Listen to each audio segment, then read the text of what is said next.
Okay, let's pick up here with saving. If you want to save your document, save your wiki, we have everything filled in here. And before we do, just remember a couple of tips here. Wikis are editable by multiple users.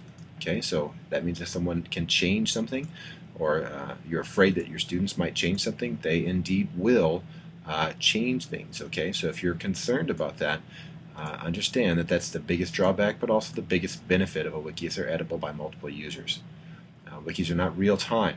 Okay, so by real time, what I mean is 15 people can't be opening the same wiki and using it simultaneously like a Google Doc can do.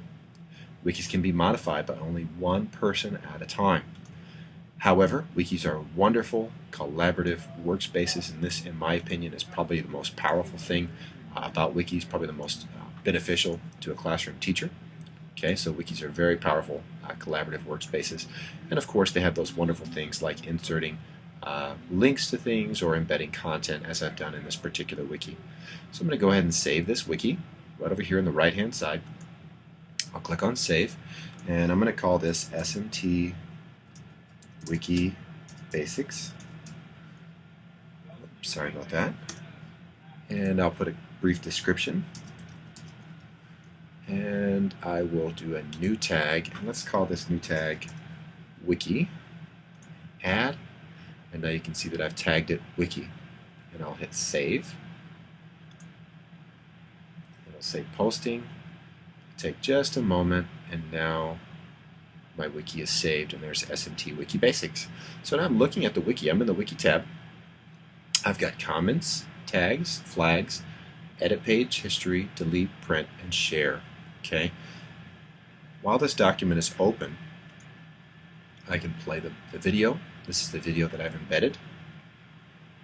I can go ahead and pause that, or I can click to play. I'll go ahead and pause it, though I don't actually want to watch the video. I can edit the page from here. I can flag the page. I can look at the tags on the page. Maybe I want to add a new one. So let's call this one computers, add, and maybe collaborative, add.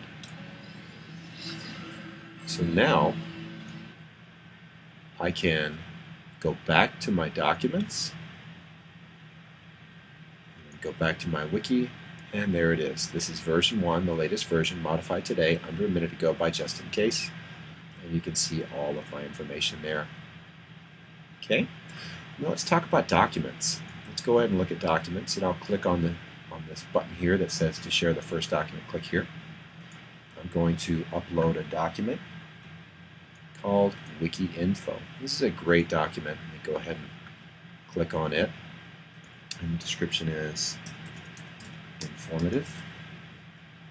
And I can add a new tag, or I can simply use a tag that I've already created just by clicking on it. Let me look at more. Looks like that's all my tags here. That's fine. So I'll go ahead and click on collaborative and computer. So now that's 3 words that anyone can type up here in the search field, and they can find this document by any one of those 3 words. And I'll click upload. The file will add itself to my document tab. We'll give it just a moment here. And I'll click over to feed. Let's see what's going on in my feed. I've got a Wiki Info PDF was created. SMT Wiki Basics was created. Those both happened today. And let's go back to our documents and see what happened, see what changed there. And there it goes. It refreshed for us. And you can see that I have tags Wiki, Collaborative, and Computers. And let's look at my document. Now once I click on document, it says no preview available. You haven't done anything wrong. Simply click on open, and you can view that PDF. And there it is. 7 things you should know about wikis. Okay, let's go ahead and stop there. Try out some of those things you just learned, and we'll pick up when we come back.